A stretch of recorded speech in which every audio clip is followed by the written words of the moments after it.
Gulliver's Travels by Jonathan Swift. Chapter 9. The author's return to Maldonada. Sails to the kingdom of Lugnag. The author confined. He is sent for to court. The manner of his admittance. The king's great lenity to his subjects. The day of our departure being come, I took leave of his highness the governor of Glubbdubdrib, and returned with my two companions to Maldonada, where after a fortnight's waiting, a ship was ready to sail to Lugnag. The two gentlemen and some were so generous and kind as to furnish me with provisions and see me on board. I was a month in this voyage. We had one violent storm, and we were under a necessity of steering westward to get into the trade wind, which holds for above 60 leagues. On the 26th of April, or 21st, 1709, we sailed in the river of Clumnig, which is a seaport, a seaport town. At the southeast point of Lugnag, we cast an anchor within a league of the town, and made a signal for a pilot. Two of them came on board in less than half an hour, by whom we were guided between certain shoals and rocks, which are very dangerous in a passage to a large basin, where a fleet may ride in safety within a cable's length of the town wall. Some of our sailors, whether out of treachery and advertence, informed the pilots that I was a stranger and a great traveller, whereof gave me notice to a custom-house officer, by whom I was examined very strictly upon my landing. This officer spoke me in the language of Balnibarbi, by which force of much commerce is generally understood in that town, especially seamen, and those employed in customs. I gave him a short account on some particulars, and made my story as plausible and consistent as I could. I thought it necessary to disguise my country, and call myself a Hollander, because my intentions were for Japan, and I knew the Dutch were only Europeans permitted to enter into that kingdom. I therefore told the officer that having been shipwrecked on the coast of Balnibarbi, and cast on a rock, I was received up into Laputa, or the Flying Island, of which he had often heard, and was now endeavouring to get to Japan, from whence I might find a convenience of returning to my own country. The officer said I must be confined till he received orders from the court, for which he would write immediately, and hoped to receive an answer in a fortnight. I was carried to a convenient lodging, with a sentry placed at the door. However, I had the liberty of a large garden, and was treated with humanity enough. Being maintained all the time at the king's charge, I was invited by several persons, chiefly out of curiosity, because it was reported that I came from countries very remote of which they had never heard. I hired a young man who came into the ship to be interpreter. He was a native of Lugnag, but he had lived some years at Maldonada, and was a perfect master in both languages. By his assistance I was able to hold a conversation with those who came to visit me, but this consisted only with their questions and my answers. The dispatch came from court about the time we expected it. It contained a warrant for conducting me and my retinue to Tralbadrug or Traldrogdrib, for it is pronounced both ways as near as I can remember.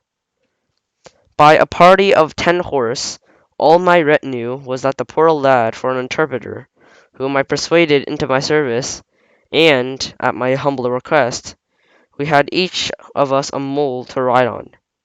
The messenger was dispatched half a day's journey before us, to give the king notice of my approach, and to desire that his majesty would please to appoint a day and hour when it was to be his gracious pleasure that I might have the honour to lick the dust before his footstool.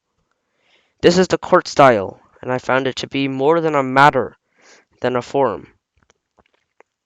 Of Upon my admittance 2 days after my arrival, I was commanded to crawl on my belly and lick the floor as I advanced.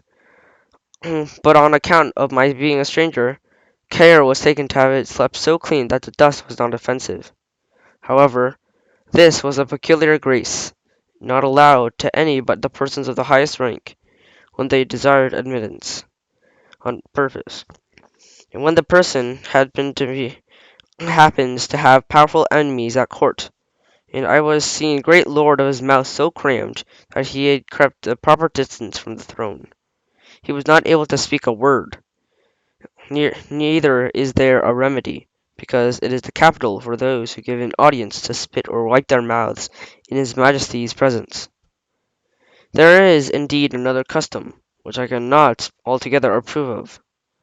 When the king hath a mind to put any of his nobles to death, in a gentle, indulgent manner, he commands to have the floor strown with a certain brown powder, of a deadly composition, which being licked infallibly kills him in 24 hours. But in justice to this prince's great clemency, and the care he hath of his subjects' lives, wherein it was much to be wished that the monarchs of Europe would imitate him, it would have infected parts of the floor well washed every such execution, which is the domestic's neglect. They are in danger of incurring his loyal displeasure. I myself heard give him directions that one of his pages should be whipped, whose turn it was to give notice about washing the floor after an execution, but maliciously had omitted it, by which neglect a young lord of great hopes, coming to an audience, was unfortunately poisoned, although the king had at the time had no design against his life. But this good prince was so gracious as to forgive the poor page his whipping, upon promise that he would do so no more, without special orders. To return from this digression, when I crept up within 4 yards of the throne, I raised myself gently upon my knees, then striking my forehead 7 times on the ground, I pronounced the following words as they had been taught me the night: "Ich pling globthrob skuknrum blufflob mash nolt swin talkenuguf slilfad guld asht." This is the compliment established by the laws of the land for all persons admitted to the king's presence. It may be rendered into English thus: "May your celestial majesty outlive the sun 11 moons and a half." To this king, returned answer had already, which although I could not understand, yet I replied as I had been directed: "Fluffdrin Yaleric Goldem Plastrag Mishprush," which properly signifies, "My tongue is in the mouth of my friend." And by this expression was meant that I desired to leave to bring my interpreter, whereupon the young man had already mentioned was accordingly introduced, by whose intervention I answered as many questions as his majesty could put in above an hour. I spoke in Balnarbarbian tongue, and my interpreter delivered my meaning in that of Lugnag. The king was much delighted with my company, and ordered his Bliffmarklub, or High Chamberlain, to appoint a lodging in the court for me and my interpreter, with a daily allowance of my table, and a large purse of gold for my common expenses. I stayed 3 months in this country out of perfect obedience to his majesty, who was pleased highly to favour me, and made me very honourable offers.